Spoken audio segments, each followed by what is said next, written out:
Greek लोग मानते हैं कि उनके 12 गॉड्स हैं, जिसमें से ये 3 सबसे ज्यादा पावरफुल गॉड्स की स्टोरी है। उन सब गॉड्स में से एक का नाम जूस है, जो कि किंग ऑफ गॉड्स है, यानी वो गॉड्स का किंग है। और किंग होने के साथ साथ वो स्काई और स्टॉर्म का भी गॉड है। जबकि दूसरी तरफ पोसाइडन सी और अर्थ का गॉड है। और तीसरा ताकतवर गॉड पोसाइडन का भाई है, जो अंडरवर्ल्ड यानी हेल और डेथ का गॉड है। यहाँ हमें पता चलता है कि जूस ने सब गॉड्स के लिए कुछ रूल्स बनाए हुए हैं, जिसमें कोई भी गॉड दूसरे गॉड की पावर नहीं लेगा और ना ही लेने की कोशिश करेगा। लेकिन मूवी के स्टार्ट में हमें पता चलता है कि जूस की कुछ पावर्स चोरी हो गई हैं, जिसकी वजह से वो जब भी दुनिया में तूफान भेजता है तो उसमें लाइटनिंग नहीं होती, यानी उसमें बिजली नहीं चमकती। और उसे शक है कि पोसाइडन का बेटा पर्सी, जो कि इस मूवी का मेन कैरेक्टर है, उसी ने जूस की ये पावर चोरी की है। लेकिन पोसाइडन जूस को समझा रहा था कि अभी पर्सी अपने बारे में ये नहीं जानता कि वो एक डेमी गॉड है, यानी एक गॉड का बेटा है। वो उससे कहता है कि जब वो अपने बारे में ही नहीं जानता तो वो कोई चोरी कैसे कर सकता है। लेकिन जूस पोसाइडन की कोई भी बात सुनने को तैयार नहीं था। वो उससे कहता है कि अगर 14 दिन के अंदर मुझे मेरा लाइटनिंग बोल्ट वापस ना मिला तो माउंट ओलंपस पर, जहाँ पर गॉड्स रहते हैं, वहाँ पर एक वॉर होगी। और अब यहीं से सीन पर्सी पर शिफ्ट होते हैं, जो कि अर्थ पर रहता था। इस वक्त हमें वो पानी के नीचे दिखाया जा रहा है, जिसके पास एबिलिटी है कि वो काफी देर तक पानी में अपने सांस को रोक सकता है।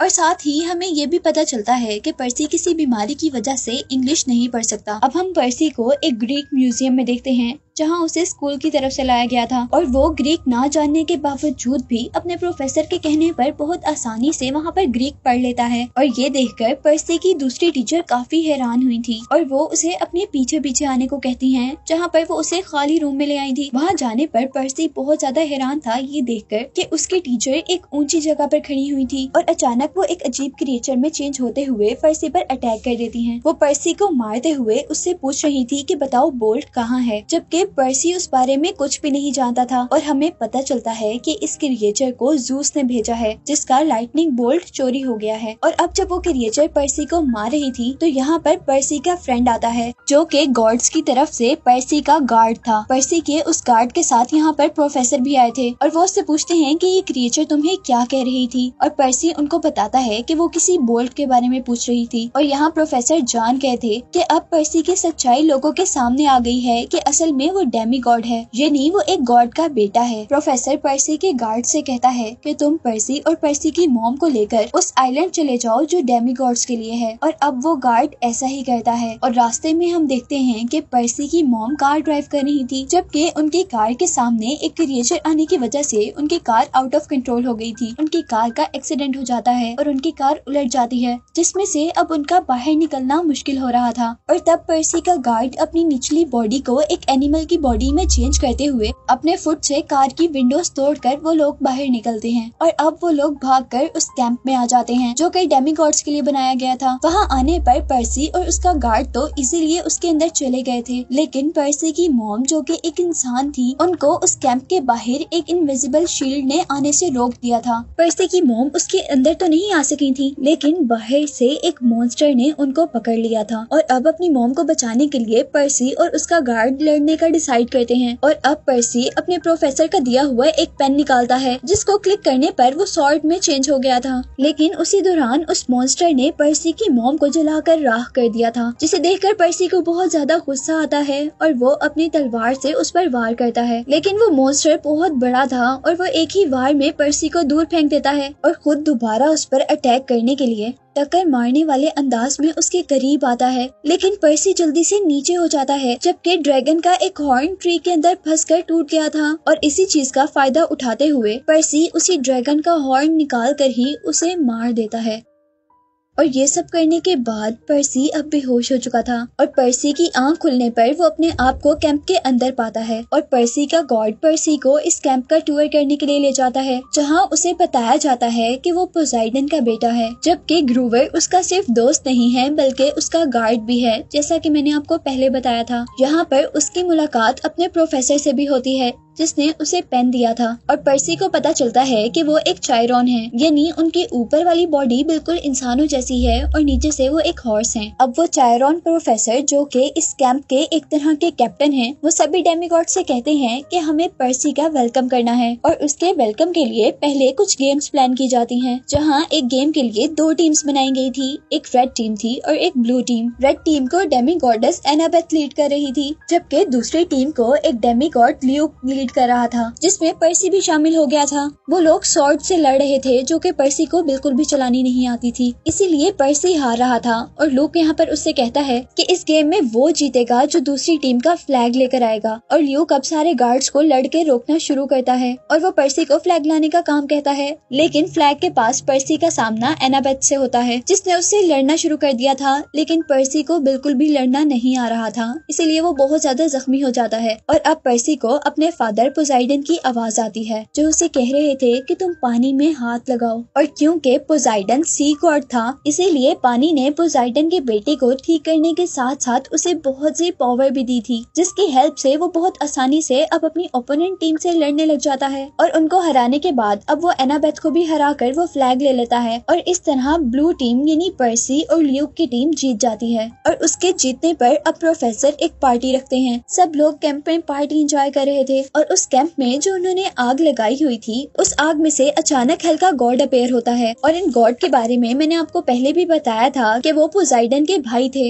यानी वो पर्सी के अंकल थे। और वो उसे कह रहे थे कि तुम्हारी मॉम अभी भी जिंदा है और हमारे पास है, जैसे ही तुम बोल्ट वापस कर दोगे तो हम तुम्हारी मॉम को सही सलामत वापस कर देंगे। ये कहते ही वो गॉड तो गायब हो जाते हैं और पर्सी जल्दी से प्रोफेसर के पास जाता है और उसे कहता है कि मुझे अपनी मॉम को बचाना है। और प्रोफेसर उसे कहते हैं कि हाँ, ये हम काम कर सकते हैं, लेकिन इस काम के लिए हमें गॉड जूस के पास जाकर उन्हें इस बात का यकीन दिलाना होगा कि तुमने कुछ भी चोरी नहीं किया और वो लाइट बोल्ट भी तुम्हारे पास नहीं है। कुछ देर के लिए तो वो प्रोफेसर की बात पर हाँ कर देता है, क्योंकि उसे लग रहा था कि अगर वो प्रोफेसर के साथ कुछ और कहेगा तो वो उनकी बात नहीं मानेंगे। और फिर रात होने पर वो अकेला अपनी मॉम को बचाने के लिए निकल रहा था कि तभी पर्सी का गार्ड, जिसका नाम ग्रूवर है, वो उसके पीछे आता है। पर्सी उसे मना करता है कि तुम मेरे पीछे नहीं आओ, मैं अकेला ही जाऊंगा। पर ग्रूवर उसे कहता है कि पोसाइडन गॉड ने मुझे तुम्हारा गार्ड रखा है और तुम मेरे बगैर कहीं पर भी नहीं जा सकते। इतने में ही यहाँ पर अब एनाबेथ आ जाती है, जो कि पर्सी को कह रही थी कि मैं एक बहुत अच्छी फाइटर हूँ, मैं तुम्हारे बहुत काम आ सकती हूँ। और अब पर्सी उन दोनों को बताता है कि हमें अंडरवर्ल्ड यानी हेल जाना है, इस मूवी में दिखाया जाने वाले थर्ड गॉड के पास। लेकिन उन्हें ये नहीं पता था कि वो अंडरवर्ल्ड कैसे जाएंगे। और एनाबेथ उन्हें कहती है कि हमारी हेल्प ल्यूक कर सकता है। और ल्यूक के पास जाने पर ल्यूक वाकई ही उनकी हेल्प करता है और उन्हें अंडरवर्ल्ड का मैप देता है। ल्यूक उन्हें सिर्फ मैप ही नहीं देता, बल्कि उसने पर्सी को एक खास शूज दिए थे जो कि उड़ने की एबिलिटी रखते थे। और उसी के साथ ल्यूक उसे एक शील्ड भी देता है। ये शील्ड ल्यूक ने उसे क्यों दी थी, ये बात हमें आगे पता चलेगी। अब ल्यूक उन्हें ये भी बताता है कि इस मैप की हेल्प से तुम लोग उस अंडरवर्ल्ड के अंदर तो जा सकते हो, लेकिन बाहर आने के लिए तुम्हें एक खास स्टोन की जरूरत होगी, यानी जिसको भी अंडरवर्ल्ड से बाहर आना होगा उनको वो स्टोन चाहिए होगा। अब तुम लोग 3 हो तो तुम लोगों को 3 स्टोन चाहिए होंगे। और उनके पूछने पर वो बताता है कि ये मैप तुम्हें स्टोन का रास्ता भी बताएगा। और हम देखते हैं कि वो लोग मैप की हेल्प से पहला स्टोन लेने के लिए एक घर के अंदर आते हैं। उस घर के अंदर जाने पर उन लोगों को वहाँ पर बहुत से स्टेचूज दिखे थे और साथ ही एनाबेथ को वहाँ पर बहुत से कॉइन्स भी मिलते हैं, जो कि एक तरह की डेमीगॉड्स की दुनिया की मनी थी। और एनाबेथ उस मनी को पर्सी को दे देती है, क्योंकि आगे उन्हें इस मनी की जरूरत पड़ने वाली थी।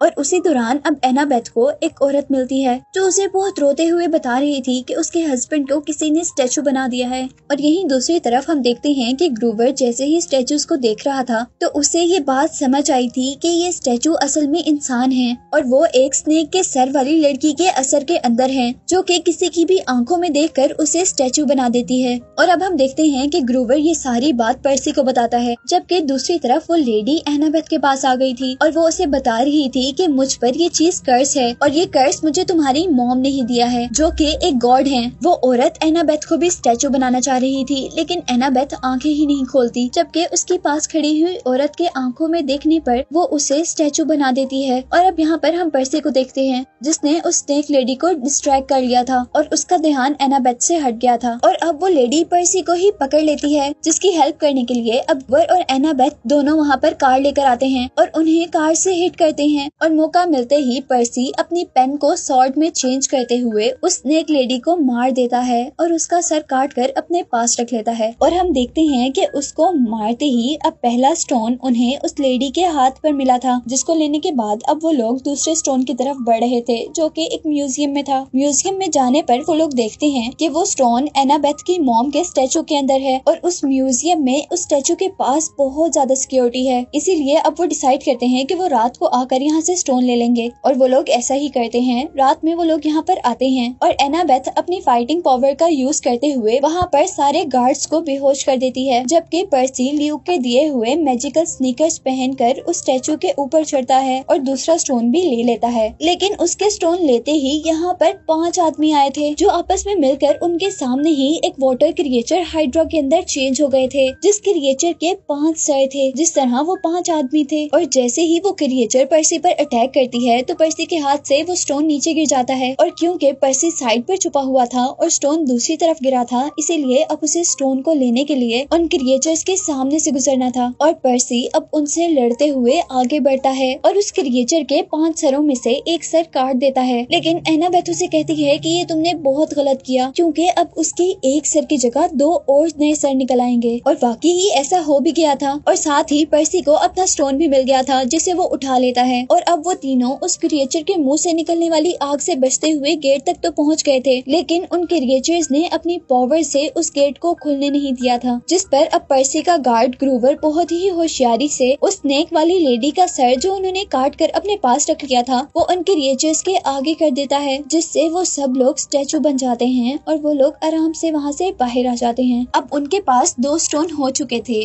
और उन्हें एक स्टोन ढूंढकर अंडरवर्ल्ड जाना था अपनी सच्चाई प्रूव करने के लिए, क्योंकि मूवी के स्टार्ट में हमें बताया गया था कि उनके पास सिर्फ 14 दिन थे, नहीं तो 14 दिन के बाद माउंट ओलंपस में गॉड्स की लड़ाई होने वाली थी, जिसमें से 9 दिन तो ऑलरेडी गुजर चुके थे। और यहाँ मैप से उन्हें पता चलता है कि तीसरा स्टोन उन्हें एक होटल से मिलेगा और ये होटल असल में एक होटल नहीं था, बल्कि ये होटल एक ट्रैप की तरह था, जहाँ पर जाते ही उन तीनों को कुछ केक्स खिलाए जाते हैं। और उन केक्स के खाने से वो लोग ये भूल गए थे कि वो लोग यहाँ क्या करने आए हैं, बल्कि वो यहाँ पर बाकी सब की तरह पार्टी करने लगे थे। और अब हम देखते हैं कि पार्टी करते करते पर्सी को पोसाइडन की यानी उसके फादर की आवाज आती है, जो उसे कह रहे थे कि तुम यहाँ जो करने आए थे वो करो। और उनकी बात से वो होश में आ जाता है और साथ ही वो अपने साथियों के पास जाकर उन्हें भी होश में लेकर आता है। और यहाँ पर वो तीसरा स्टोन भी ढूंढ लेते हैं और वो लोग जल्दी से यहाँ से बाहर निकलने की कोशिश करते हैं, पर उन्हें रास्ता नहीं मिलता। जिस पर ग्रूवर उस होटल के अंदर रखी हुई कार के अंदर बैठता है और अपने साथ पर्सी और एनाबेथ को भी बिठाकर उस होटल का दरवाजा तोड़ते हुए वहाँ से बाहर निकलता है। और बाहर आने पर उन्हें पता चला था कि उन्होंने अपने बचे हुए दिन भी वेस्ट कर दिए थे और अब उनके पास सिर्फ 12 घंटे थे पर्सी की मॉम को बचाने के लिए। और अब वो मैप की हेल्प से अंडरवर्ल्ड का रास्ता ढूंढते हुए एक केव तक पहुंचते हैं। उस केव के बाहर कुछ लिखा हुआ था जो कि डिकोड करने पर ग्रीक लैंग्वेज थी और पर्सी ने डेमीगॉड होने की वजह से वो पढ़ ली थी। जिसके बाद वहाँ मड में से एक केव का दरवाजा खुला था और वो उसके अंदर चले गए थे, जहाँ हेल के दरवाजे पर उन्हें एक आदमी मिलता है जो उन्हें बता रहा था कि हेल के अंदर तुम लोग मरने के बाद ही जा सकते हो। और इस पर पर्सी उसे वो पैसे देता है जो एनाबेथ ने पहले घर से उठाकर पर्सी को दिए थे, जिन पैसों को लेने पर वो आदमी एक हवाई बोट में उन सबको बिठाकर अंडरवर्ल्ड के गॉड अंडरवर्ल्ड यानी हेल के गॉड के पास पहुंचा देता है। अब उस गॉड के घर के अंदर आने पर वहाँ डॉग जैसी अजीब क्रिएचर उनको घेर लेती हैं, जो उन्हें और अंदर आने से रोक रही थी कि तभी उस गॉड की वाइफ यहाँ पर आती है, जो कि खुद भी एक गॉड थी। अंडरवर्ल्ड के गॉड के पास पहुँचने पर पर्सी उससे पूछता है कि मेरी मॉम कहाँ है, जिसके जवाब में वो कहता है कि पहले तुम लाइटनिंग बोल्ट का हमें बताओगे, पर वो बताता है कि वो उसके पास नहीं है। और इस बात पर वो गॉड एक बॉल को वहाँ पर फेंकता है जिसमें से पर्सी की मॉम निकली थी। पर्सी अपनी हर चीज को जमीन पर गिराता हुआ अपने मॉम के गले लग गया था। यहाँ पर वो शील्ड जो कि ल्यूकस ने उसे दी थी, वो शील्ड चमकने लगी थी और उसके चमकने से अंडरवर्ल्ड के गॉड को पता चला था कि लाइटनिंग बोल्ट उस शील्ड के अंदर है। और क्योंकि अब फिलहाल शील्ड पर्सी के पास नजर नजर आ रही थी, इसीलिए उसे लग रहा था कि पर्सी ने ही शील्ड चुराई है। पर्सी उसे बताता है कि ये शील्ड उसकी नहीं है, पर कोई भी उसकी बात नहीं सुनता और उसके झूठ बोलने पर अब अंडरवर्ल्ड का गॉड उनके पीछे वाले दरवाजे को खोल देता है, जो कि हेल का दरवाजा था, और वो हेल उन सब लोगों को अपनी तरफ खींच रही थी। उन लोगों की बात नहीं सुनी जा रही थी कि तभी हम देखते हैं कि उस गॉड की वाइफ ही उस गॉड के हाथ से वो लाइटनिंग बोल्ट लेकर उसे दूर गिराती हैं। और पर्सी जैसे ही उससे पूछता है कि आपने हमारी हेल्प क्यों की, तो वो बताती है कि ये गॉड अच्छा नहीं है और उसे जबरदस्ती अंडरवर्ल्ड में रोका गया है, और अगर उसे ये बोल्ट मिल जाता तो वो दुनिया में तबाही फैला देता। वो गॉडेस उससे कहती है कि आप लोग जल्दी से यहाँ से चले जाएं। लेकिन जैसा हमें पहले पता है कि अंडरवर्ल्ड के अंदर आने का तो रास्ता था, लेकिन बाहर जाने के लिए उन्हें कुछ खास स्टोन्स की जरूरत होती है, और अब उनके पास 3 स्टोन थे जबकि वो लोग 4 थे, क्योंकि अब उनके साथ पर्सी की मॉम भी थी। वो गॉडेस पर्सी के गार्ड ग्रूवर को अपने पास रोक लेती हैं और अब उन स्टोन्स का यूज करते हुए वो अंडरवर्ल्ड से निकलते हुए एक खास बिल्डिंग तक आते हैं, जहाँ से उन्हें ओलंपस यानी गॉड की दुनिया में जाने का रास्ता मिलना था। और यहाँ पर उन्हें ल्यूक मिलता है, जिसके बारे में हमें पता चल गया था कि असल में लाइटनिंग बोल्ट पर्सी ने नहीं बल्कि ल्यूक ने चुराया था। और पर्सी उससे पूछता है कि तुमने ऐसा क्यों किया था और वो लाइटनिंग बोल्ट मुझे क्यों दिया था, और ल्यूक इस बात का उसे जवाब देता है कि असल में वो गॉड्स की ताकतों से तंग आ गया है, इसीलिए उसने उनका लाइटनिंग बोल्ट चुरा लिया है ताकि गॉड्स के दरमियान में वॉर हो और वो सारे मर जाएं, जिसके बाद डेमी गॉड्स पावर में आएंगे। यहाँ पर हम देखते हैं कि ल्यूक ने उसके हाथ से बोल्ट भी ले लिया था, पर पर्सी हाथ मारने वाला नहीं था। वो उससे लड़ता है बोल्ट लेने के लिए, लेकिन अभी तक वो कामयाब नहीं हुआ था। इसीलिए पर्सी अपनी पावर्स का यूज करता है और वहाँ पर मौजूद बहुत से टैंक्स में से पानी खींचते हुए वो उस पानी से ल्यूक पर अटैक कर देता है, जिसकी वजह से वो वहाँ करीब एक नहर में गिर गया था। जबकि पर्सी ने अब वो लाइटनिंग बोल्ट उठा ली थी। जितने में हमने देखा था कि पर्सी ने वो लाइटनिंग बोल्ट उससे हासिल किया था, उतने में एनाबेथ ने वो दरवाजा भी खोल लिया था जहाँ से उन्हें ओलंपस जाना था। और ओलंपस में जाते ही वो लोग देखते हैं कि सारे गॉड्स लड़ने के लिए तैयार हैं, और यहाँ पर्सी टाइम पर पहुंचकर ज़ूस को उसका लाइटनिंग बोल्ट वापस कर देता है और उसे बताता है कि असल में ये बोल्ट उसने नहीं बल्कि ल्यूक ने चोरी किया था। और वो ल्यूक का सारा मकसद भी बता देता है कि वो गॉड्स को मारकर डेमी गॉड्स को पावर में लाना चाहता है। यहाँ ज़ूस पर्सी से बहुत खुश हो गया था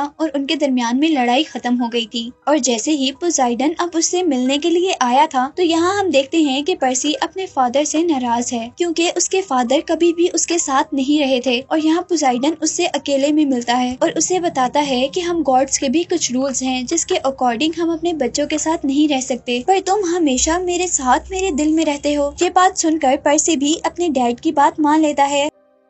और नेक्स्ट सीन में अब हम पर्सी को उसकी मॉम के साथ देखते हैं, जो कि उन्हें डेमी गॉड के कैंप में छोड़ने आई थी। अंदर जाने पर हम पर्सी के साथ उसके गार्ड को भी देखते हैं, जिसका नाम ग्रूवर था, जिसे उसने ज़ूस से कहकर वहाँ से छुड़वाया था। और यहीं पर हम देखते हैं कि पर्सी और एनाबेथ पीसफुली अपने कैंप्स में हैं। और यहाँ एनाबेथ पर्सी को ट्रेनिंग दे रही थी, जिसके साथ इस मूवी के फर्स्ट पार्ट की एक्सप्लेनेशन तो कम्प्लीट हो गई है। और अब मैं आपको इस मूवी का सेकेंड पार्ट एक्सप्लेन करने वाली हूँ। और इस पार्ट के स्टार्ट में हमें मेन कैरेक्टर यानी पर्सी, एनाबेथ और ग्रूवर का बचपन दिखाया जा रहा है, जहां उनके साथ एक और बच्ची भी है। और हमें पता चला था कि वो गॉड ज़ूस की बेटी थी। वो सब लोग मिलकर अपने कैंप की तरफ भाग रहे थे, क्योंकि उनके पीछे ऐसी क्रिएचर्स लगी हुई थी जो कि डेमी गॉड्स को खाती थी। और यहाँ अब ज़ूस की बेटी को उन क्रिएचर्स पर गुस्सा आ जाता है। वो अपने फ्रेंड्स की जान बचाने के लिए खुद लड़ने का डिसाइड करती है और अपने फ्रेंड्स को कैंप के अंदर जाने का कहती है। और उनसे लड़ते लड़ते आखिर उन क्रिएचर्स ने ज़ूस की बेटी को मार दिया था। और ज़ूस को अपनी बेटी का ये सेक्रीफाइस बहुत पसंद आया था, और ज़ूस अपनी बेटी के इस खूबसूरत से सेक्रीफाइस को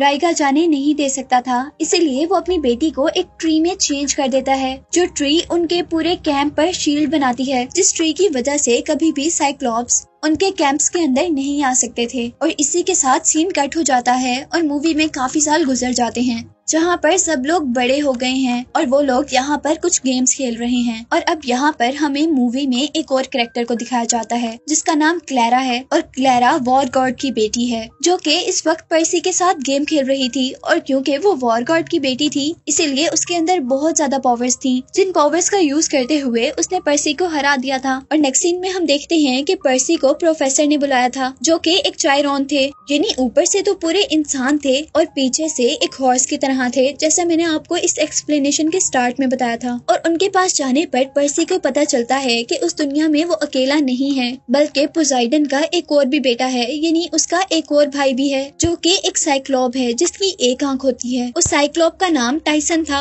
और पर्सी टाइसन को देखकर बहुत ज्यादा खुश था। टाइसन के पास ऐसी पावर्स थी कि वो दूर से आने वाली चीजों को फील कर लेता था, जिस तरह अब खाना खाते हुए उसे फील हो रहा था कि उनके कैंप के अंदर एक रोबोटिक बुल आ रहा है। और कुछ ही सेकंड में हम देखते हैं कि वाकई एक बुल उनकी तरफ आ रहा था, जो कि उनकी कैंप की शील्ड को तोड़ते हुए उनके कैंप के अंदर आ गया था, जहां वो सब पर अटैक कर रहा था। लेकिन क्लेरा, जो बहुत ज्यादा पावरफुल थी, अब वो उससे लड़ने के लिए आगे बढ़ी थी, लेकिन वो बुल उससे भी ज्यादा पावरफुल था और वो अपने मुंह से आग भी निकाल सकता था। इसीलिए वो क्लेरा को अपने ऊपर से पीछे गिराते हुए पर्सी पर अब अपने मुंह से फायर करने वाला था। और तभी पर्सी अपने प्रोफेसर का दिया हुआ पेन, जिसके चलाने में वो एक स्वॉर्ड में चेंज हो जाता है, उसके मुंह में डाल देता है और वो पेन उस बुल के अंदर जाकर स्वॉर्ड में चेंज हो गया था, जिसकी वजह से वो बुल पूरा का पूरा टूट गया था। और अब उसके मरते ही यहाँ पर ल्यूक आता है, जिसे देखकर पर्सी बहुत ज्यादा हैरान था, क्योंकि उसने पहले ल्यूक को मार दिया था। वो उससे पूछता है कि तुम तो मर गए थे। इस बात का तो वो पर्सी को कोई जवाब नहीं देता, लेकिन पर्सी से कहता है कि क्या तुम अभी भी मेरे मकसद में मेरी हेल्प करोगे। यानी वो अभी भी गॉड्स को हराकर डेमी गॉड्स को पावर में लाना चाहता था। वो कहता है कि अब मेरा साथ बहुत से डेमी गॉड्स भी दे रहे हैं। और साथ ही वो उससे पूछता है कि तुम्हें उस बात के बारे में तो पता होगा ना, जिसके बारे में प्रोफेसिस यानी पेशेंट गोई हुई भी है। और ये बात पर्सी को कंफ्यूज कर देती है कि ऐसी कौन सी बात है जो वो नहीं जानता। और ये कहते ही ल्यूकस तो वहाँ से गायब हो गया था। और अब उनके जाते ही यहाँ पर सारे कैंप के लोग आ गए थे। वो लोग उस ट्री के पास खड़े थे, जो ट्री जूस की बेटी की ग्रेव पर बना हुआ था और जो ट्री उनके कैंप के ऊपर शील्ड बनाया करता था। वहाँ आकर प्रोफेसर को पता चलता है कि ल्यूक ने असल में इस ट्री को जहर दे दिया है और उस जहर से वो ट्री बहुत ज्यादा कमजोर हो गया था और उसके कमजोर होने से ऑटोमेटिकली शील्ड भी बहुत ज्यादा कमजोर हो गई थी। यहाँ हम देखते हैं कि प्रोफेसर अब उस ट्री के लिए मेडिसिन बनाने लग गए थे, जबकि पर्सी उससे क्वेश्चन करता है कि ऐसी कौन सी बात है जो फ्यूचर में होने वाली है और मैं नहीं जानता। और अब प्रोफेसर उसे एक स्केलेटन के पास भेजते हैं, जो कि उनकी दुनिया में एक तरह की फ्यूचर टेलर थी, यानी वो फ्यूचर बताया करती थी। पर्सी उससे जाकर सवाल करता है और उसके सवाल में वो स्केलेटन बताती है हजारों साल पहले यहाँ पर बहुत से गॉड्स थे, जिनका लीडर क्रोनोस था,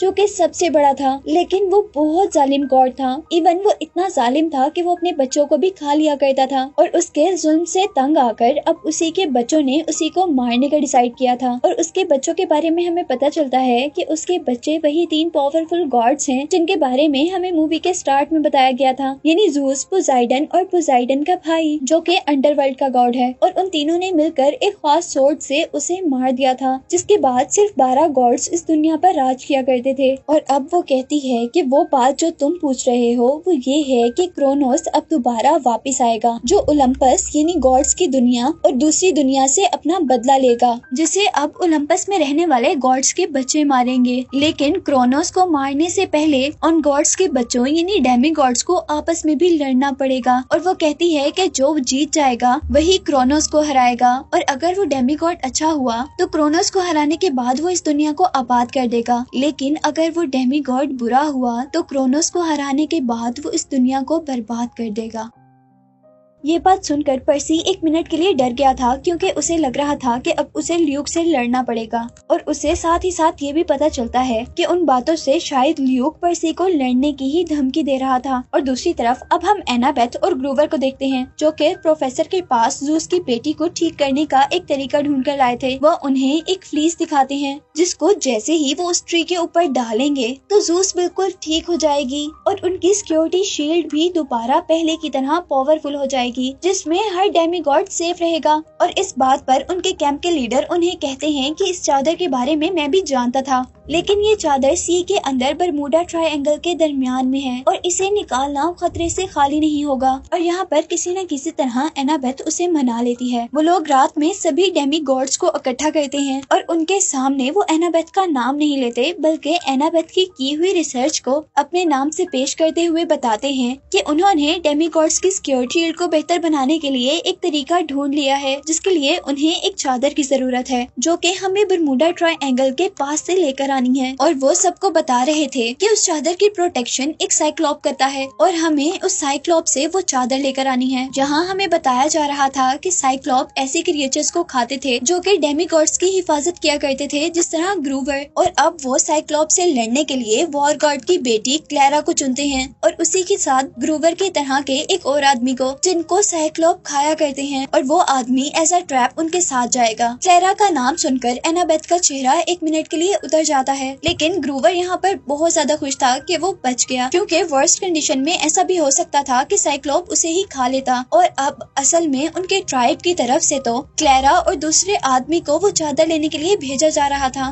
लेकिन यहाँ पर हम पर्सी और एनाबेथ को भी देखते हैं जो कि ग्रूवर को अपने साथ चलने पर मना रहे थे। वो उन्हें बता रहे थे कि उनका उस चादर को लाना कितना जरूरी था, और आखिर ग्रूवर भी मान जाता है और वो लोग आगे बढ़ते हैं। जहाँ हम देखते हैं कि अब टाइसन जो कि पर्सी का भाई है वो भी उनके साथ मिलने के लिए आ गया था, पर एनाबेथ उसे साथ लेकर जाने के लिए तैयार नहीं थी, क्योंकि पर्सी का भाई एक साइक्लॉप था जिन्होंने उसकी फ्रेंड को मारा था। लेकिन फिर वो सोचती है क्योंकि पर्सी का भाई यानी टाइसन भी एक साइक्लॉप है और हमें जिससे वो चादर लेनी है वो भी एक साइक्लॉप है, तो जरूर टाइसन हमारे काम आ सकता है। इसीलिए वो मान जाती है और कुछ देर के लिए उस पर अपना मैजिकल स्प्रे करते हुए उसे 2 आंखें दे देती है। और वो लोग अब अपने कैंप से बाहर निकलने के लिए एक टैक्सी बुलाते हैं। ये टैक्सी जादुई दुनिया की टैक्सी थी जिन्हें 3 बहनें चलाया करती थी। कार में बैठने पर अब वो लोग काफी खुश थे, लेकिन डर उन्हें वहाँ पर लगता है जब उनको पता चलता है कि उन तीनों बहनों के पास 2 आंखें ही नहीं है, बल्कि सिर्फ एक आंख है जिसको एक वक्त में सिर्फ एक ही बहन लगाकर देख सकती है। जिस बात से वो काफी ज्यादा डर गए थे और अब कुछ करते हुए हम देखते हैं कि उनकी वो आंख आकर पर्सी के हाथ पर गिर जाती है। वो बहनें उन चारों को लेकर वॉशिंगटन तक आ गई थी, लेकिन उन्हें यहाँ आकर पता चला था कि उन चारों के पास अब ज्यादा पैसे नहीं हैं, इसीलिए वो वहीं पर उन्हें छोड़ देती हैं। और इसके बाद अब उन लोगों को पैदल ही सफर करना था, जहाँ पर हम देखते हैं कि ल्यूक और उसके साथी डेमीगॉड्स उन सब पर अटैक कर देते हैं। और यहाँ उन सबको डिस्ट्रैक्ट करते हुए ल्यूक के आदमी ग्रूवर को अपने साथ ले गए थे, क्योंकि ल्यूक उस साइक्लॉप को जिसके पास वो चादर है उसे ग्रूवर को देकर उसके बदले में वो चादर लेना चाहता था। और यहाँ पर वो लोग हेल्पलेस फील कर रहे थे, इसीलिए वो एक खास आदमी के पास जाते हैं जो कि पैसों के बदले डेमीगॉड्स की चीजें गॉड्स की दुनिया में भेजा करता था। उसके पास आकर पर्सी उस आदमी को ल्यूक का सारा प्लान बताता है और उसे रिक्वेस्ट करता है कि अगर वो ल्यूक की लोकेशन उन्हें ढूंढ दे तो वो लोग अपने फ्रेंड को बचाने के साथ साथ यहाँ सब लोगों को भी बचा लेंगे। और आखिर वो आदमी उन्हें ल्यूक की लोकेशन भी बता देता है और साथ ही उन्हें कुछ गैजेट्स भी देता है, जिसमें उसने पर्सी को एक ऐसी टेप दी थी जिसको अगर वो किसी चीज पर लगाता तो वो चीज गायब हो जाती। जबकि दूसरी तरफ उस आदमी ने एनाबेथ को एक स्प्रे दिया था, जिस स्प्रे को खोलने पर उसमें से बहुत प्रेशर से हवा निकलने वाली थी। उन लोगों को उस वक्त तो वो गैजेट्स बहुत ज्यादा अजीब और नाकारा लग रहे थे, लेकिन फिर भी वो उन गैजेट्स को अपने पास रखते हुए उसे थैंक यू करते हुए आगे बढ़ते हैं, क्योंकि उन्हें उस जगह से ल्यूक को पकड़ना था जो लोकेशन उन्हें उस आदमी ने बताई थी। लेकिन यहाँ वो अब भी लेट हो गए थे, क्योंकि ल्यूक एक बहरी जहाज में वहाँ से दूर चला गया था। अब टाइसन वक्त जाया किए बगैर जल्दी से पानी में उतरता है और पानी से बातें करते हुए वो अपने फादर पोजाइडन से हेल्प मांगता है। और पोजाइडन वहाँ पर उनके लिए एक सी हॉर्स भेजता है, जिस पर बैठकर वो लोग ल्यूक की शिप तक पहुँच गए थे।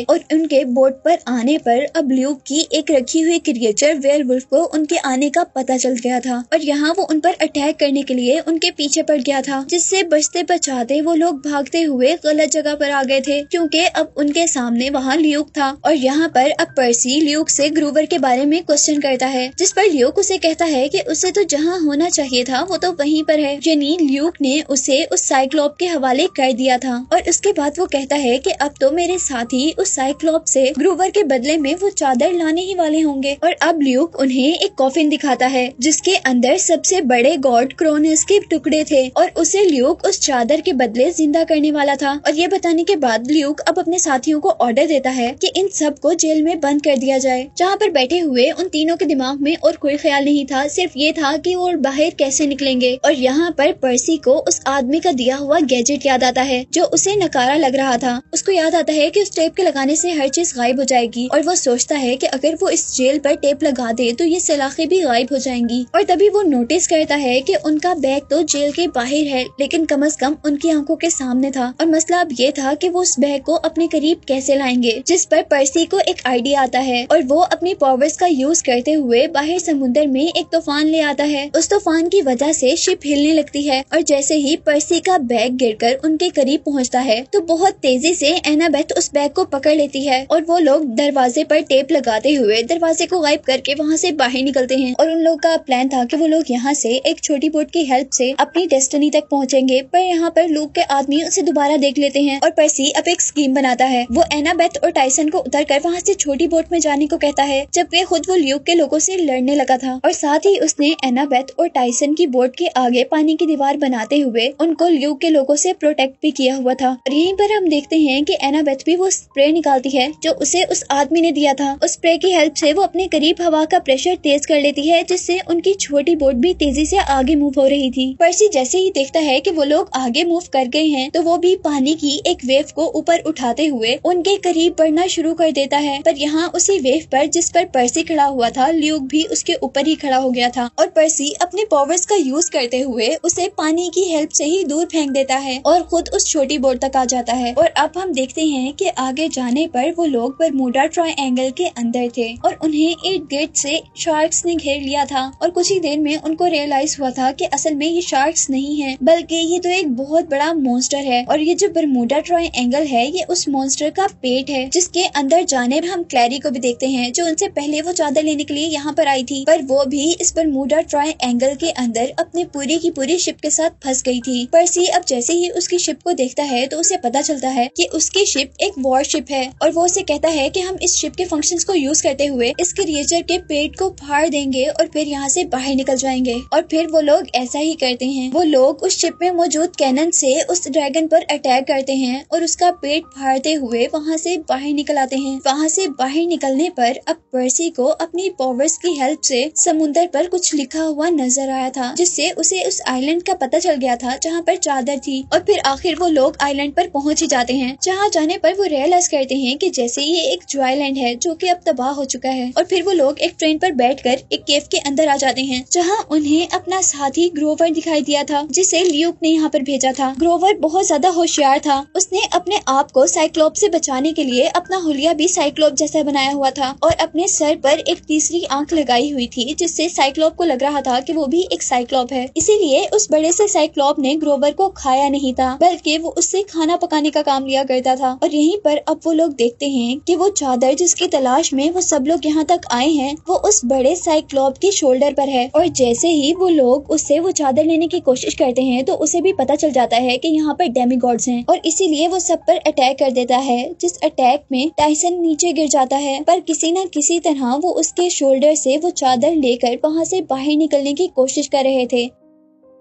और वो साइक्लोप उनके पीछे पीछे था। और फिर जल्दी से वो लोग भागकर उस केव से बाहर आ जाते हैं और उस केव को एक बहुत बड़े से पत्थर से बंद कर देते हैं। यहाँ अब वो लोग बहुत ज्यादा खुश थे क्योंकि उनको चादर मिल चुकी थी और उन्होंने साइक्लोप को भी बंद कर दिया था। पर इधर उनकी किस्मत अभी भी खराब थी क्योंकि ल्यूक उनसे वो चादर लेने के लिए आ गया था। वो उनसे उस चादर को मांगता है, लेकिन पर्सी उसे चादर देने से इनकार कर देता है और इस बात पर वो अपनी गन से पर्सी पर अटैक कर देता है। पर इससे पहले कि उसका वेपन पर्सी को लग पाता, टाइसन जो कि पर्सी का भाई है वो उसके सामने आ जाता है अपने भाई को बचाने के लिए। और यहाँ उसने अपने भाई को बचाने के लिए अपने आप को सेक्रीफाइस कर दिया था और टाइसन उस चोट के लगने से वहाँ नीचे पानी में गिर गया था और सबको लगा था कि अब वो मर गया है। यहाँ हम देखते हैं कि ल्यूक उस चादर को लेकर क्रोनोस के कॉफिन तक पहुँच जाता है और उस चादर को क्रोनोस के कॉफिन पर रख देता है, जिसकी वजह से वहाँ पर कुछ मैजिकल वेव्स क्रिएट होना शुरू हो गई थी, जैसे क्रोनोस अब जिंदा हो रहा हो। जबकि दूसरी तरफ हम देखते हैं कि ल्यूक ने सबको हॉस्टेज बनाया हुआ था और यहाँ पर पर्सी बहुत ही होशियारी का मुजाहिरा करते हुए अपने पेन को दबाता है और उसकी शॉर्ट खुलकर ग्रोवर का हाथ छुड़वा लेते हैं और फिर इस तरह वो सब लोग एक दूसरे को छुड़वा लेते हैं। जिसके बाद वो लोग ल्यूक और उसके साथी से लड़ने के लिए आगे बढ़े थे और अब जैसे ही ल्यूक पर्सी को मारने वाला था तो यहाँ पर एंट्री होती है टाइसन की, जिसे हमने पिछले सीन में देखा था कि वो तो मर गया, लेकिन ऐसा नहीं हुआ था क्योंकि तीर लगने के बाद वो पानी में गिर गया था और क्योंकि वो वाटर गॉड पोसाइडन का बेटा गया था, इसीलिए पानी ने उसे हील करने के साथ साथ उसे बहुत सी पावर्स भी दे दी थी। और यहाँ पर अपने भाई को देखकर पर्सी भी बहुत ज्यादा खुश हुआ था। और यहाँ जब तक वो मिल रहे थे, वहीं दूसरी तरफ हम देखते हैं कि वो बहुत बड़ा सा गॉड क्रोनोस अब बनना शुरू हो गया था और उसकी बॉडी के छोटे छोटे टुकड़े हवा में उड़कर एक साथ मिल रहे थे, जो कि कुछ ही सेकंड में पूरे के पूरे जुड़कर एक बहुत जायंट गॉड बन गया था। और उसके अब जिंदा होते ही ल्यूक उससे कहता है कि मैंने आपको जिंदा किया है। लेकिन यहाँ पर क्रोनोस को इससे कोई फर्क नहीं पड़ता और वो ल्यूक को ही खा जाता है, जो देखकर बाकी सब भी एकदम से डर गए थे। और यहाँ वो आगे बढ़कर सब पर अटैक करने लगा था। वो अपने बड़े से पाँव को सबको कुचलने वाला था, पर पर्सी बहुत ही होशियारी से उसके पाँव के नीचे से निकल जाता है, जबकि दूसरी तरफ क्रोनोस ने ग्रोवर को उठाकर खा लिया था। और यहाँ पर्सी अपनी स्वॉर्ड को ओपन करता है और उससे उसके पाँव पर अटैक करता है, जिससे उसका पाँव कट जाता है। और इस तरह उसके पाँव का हिस्सा लाइट में चेंज होता हुआ उसी कॉफिन में वापस जा रहा, जिस कॉफिन से वो निकला था। और यहाँ पर्सी को समझ आ गया था कि उसके पास जो स्वॉर्ड है वो कोई आम स्वॉर्ड नहीं है, बल्कि उसके फादर पोसाइडन ने भी पहले इसी स्वॉर्ड से क्रोनोस को मारा था। और यहाँ हम देखते हैं कि क्रोनोस भी उसके हाथ में ये स्वॉर्ड देखकर डर गया था और वो पर्सी पर जोर जोर से अटैक करने लगता है। लेकिन पर्सी भी हार नहीं मानता और वो इधर उधर से कभी उसका हाथ काटता है, कभी उसके बॉडी के दूसरे पार्ट्स पर अटैक करता है और आखिर फिर वो हिम्मत दिखाते हुए एक जंप करता है और क्रोनोस की बॉडी को दरमियान से काटता हुआ उसे दो पार्ट्स में डिवाइड कर देता है, जिससे अब क्रोनोस पूरा का पूरा खत्म हो गया था और रोशनी में चेंज होते हुए वापस अपने कॉफिन में बंद हो गया था। और यहाँ उसके कैद होते ही हम देखते हैं कि ग्रोवर और ल्यूक, जिसे इस मॉन्स्टर ने खाया था, वो दोनों बाहर गिर गए थे। और यहीं दूसरी तरफ जिस साइक्लोप से उन्होंने वो चादर ली थी, वो साइक्लोप भी अपने आप को छुड़वा कर उस केव में से बाहर निकल आया था। और हम देखते हैं कि ल्यूक जहाँ पर गिरा था वो बिल्कुल साइक्लोप के सामने गिरा था। और अब ल्यूक को देखकर वो साइक्लोप खुश हो गया था, क्योंकि उसके खाने का इंतजाम तो हो गया था। और यहाँ हम देखते हैं कि ल्यूक तो मर गया था, लेकिन उसकी क्रिएचर्स अभी भी जिंदा थी, जिन्होंने एनाबेथ पर अटैक कर दिया था। वो लोग अब जल्दी से उस चादर का यूज करते हुए पहले एनाबेथ को जिंदा करते हैं। और अब इसके बाद पर्सी अपनी वो चादर क्लैरा को दे देता है, क्योंकि उनके लीडर ने ये काम क्लैरा को ही दिया था। और अब वो लोग कैंप में पहुंचते हैं और क्लैरा वो चादर उस लड़की के ऊपर रख देती है, जिसे मूवी के स्टार्ट में हमने मरते हुए देखा था, जिससे वो लड़की भी जिंदा हो गई थी। और जूस की भेजी हुई उस कैंप की सिक्योरिटी शील्ड भी वापस पावरफुल हो गई थी। और यहाँ हम देखते हैं कि उस चादर में इतनी भी पावर नहीं थी कि वो एक डेमीगॉड को वापस डेमीगॉड बना दे। उस चादर ने उस लड़की को जिंदा तो कर दिया था, लेकिन डेमीगॉड के रूप में नहीं, बल्कि एक इंसान के रूप में। और उस लड़की को देखकर अब पर्सी को ख्याल आता है कि उनकी प्रेडिक्शन अभी भी कंप्लीट नहीं हुई, क्योंकि उस औरत ने बताया था कि जूस और पोसाइडन के बच्चे आपस में लड़कर क्रोनोस को जिंदा करेंगे, जिसके बाद उन्हीं के हाथ में दुनिया और ओलंपस की किस्मत होगी। और पर्सी के इसी ख्याल के साथ ये मूवी यहीं पर एंड हो जाती है।